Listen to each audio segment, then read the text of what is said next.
معلش في مجال صوت ما يطلعش الصورة. The women of Syria weep for lost sons. But now they weep for themselves and their daughters too.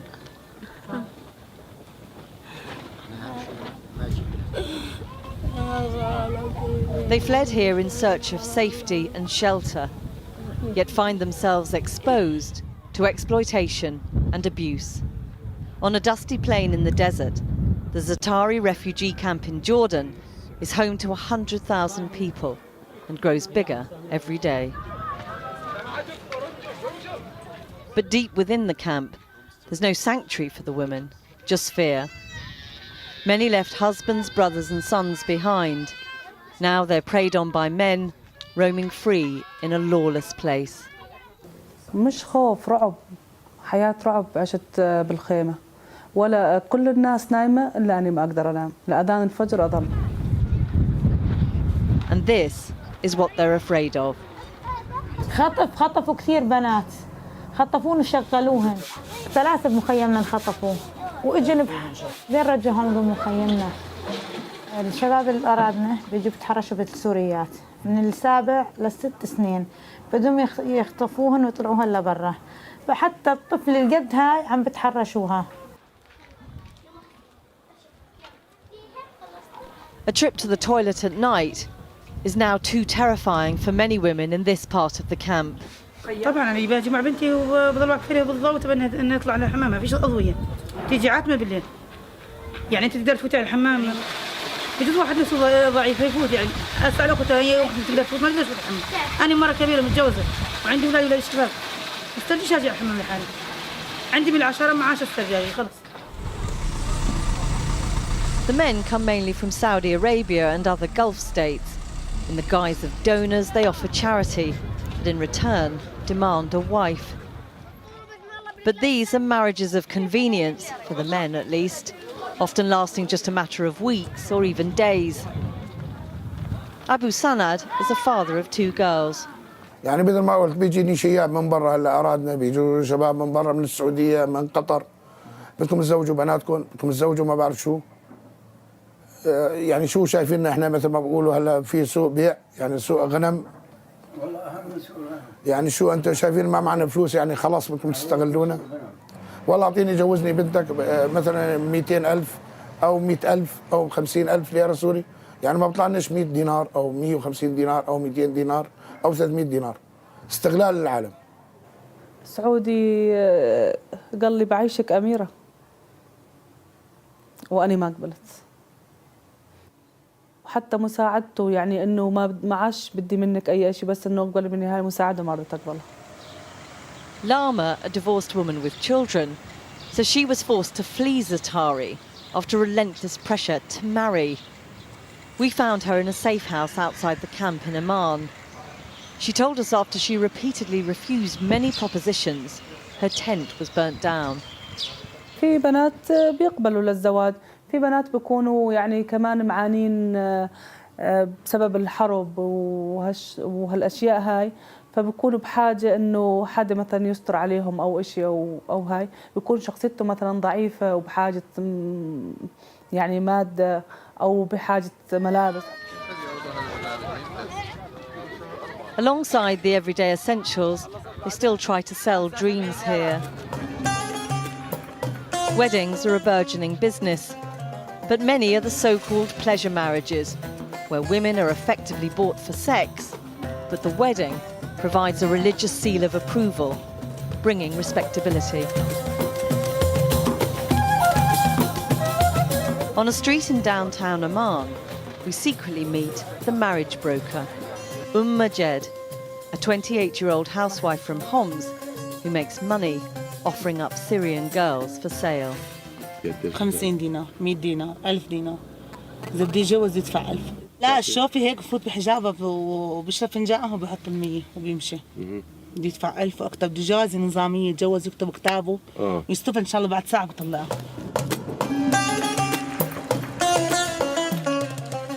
A million miles away from the dust and heat of Zaatari, Gulf men come to play in the plush resorts. We found one Saudi sheikh on a charity mission who explains the attraction of Syrian women who are now refugees. صار السورية الحين مثلا زواجها رخيص يعني ما هو غالي وإنسانة مش متطلبة يعني في الخليج صار عندنا تطلبات في الحياة صعبة على أغلب الشعب. صار الزواج من السورية يعني كاقتصاديا أحسن للشخص السعودي. كانوا هنيك يحلموا حلم ياخذوا سورية بس وصلت الأيام اسودته وصار فينه ياخذ سورية.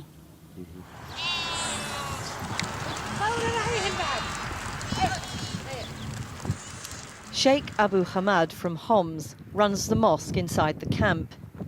He's not fooled by the endless stream of men asking for help to find a wife. He says their real motives are pretty clear. قال عندك عائلات بس نسائية نسوان بس فقط بدون رجال. أنا بتكفله وبطلعه وبحط كل 10 نساء بغرفة ببيت. طيب أنتوا شو تعمل بهدول 10 نساء بالبيت؟ قلت له يا عمي شو عندي معرض عرايس أنا؟ قال يا عمي أنا بالحلال قلت له حال بالحلال أو بالحرام عمرك 60 سنة ليش أنت ما عندك زوجة ما عندك أولاد؟ في سعودي كان عمره 60 سنة جوز بنته 13 سنة. نحن ما هان علينا نحن السوريين ما لهالدرجة وصلت فينا المواصيل. The barbed wire is deceptive. Inside the camp, there's precious little security. The residents are taking matters into their own hands. Outraged at the number of men entering the camp, vigilantes have set up watch committees to patrol the area and protect their women. Ahmed Homsi from Dara is a member of one such patrol. خطف كثير عنده يصير يعني الشباب اللي اطلعوا لابسين ملايات احلى رموشهم وشعرهم مشان كل عالم تعرف نشوف شو من هن بياخذها شهر وشهرين بتمتع فيها وبتركها. هذا الشيء عندنا يعني بصير شيء يعني مش بالعقل يعني شيء كثير يوم عن يوم عم بكتر.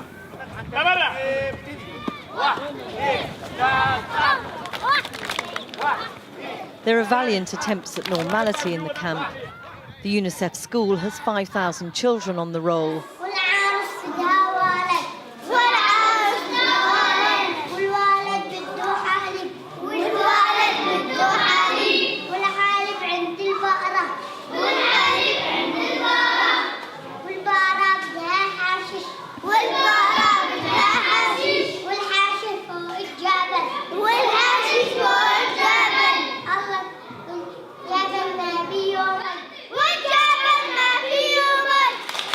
But even here, they see unusually high numbers of teenage girls dropping out after getting pregnant.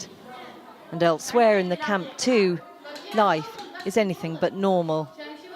ما في مي ما في حنفيات ما في شيء ما يقدر نغسل ايدينا هون بالمطبخ ما في خزانات ما في كهرباء ما في شيء ما في.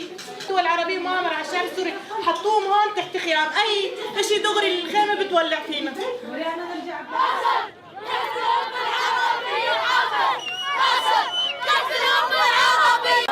For now, the authorities have bigger problems on their hands. The young men are angry and frustrated and have nothing to do. Several riots have broken out in the camp, and Darak riot units remain permanently on standby. The United Nations says it's working hard with the Jordanian government to set up proper policing and have announced a new security initiative.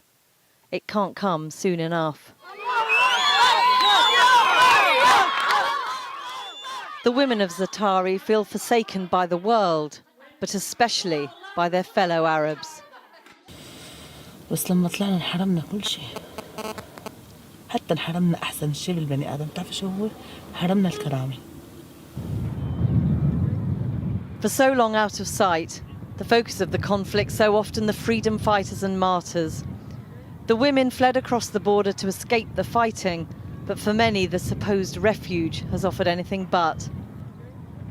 As the Syrian crisis spirals further into chaos, what is to become of the women and girls of the revolution?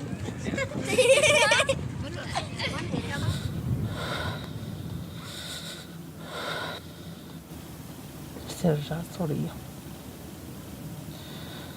نفسي حط إيدي هيك تحت العنبية أشرب مي.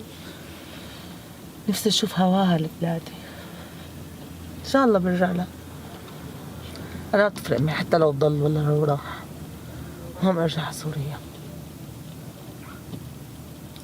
ما يصير فينا مثل الفلسطينيين طلعوا ما عاد رجعوا.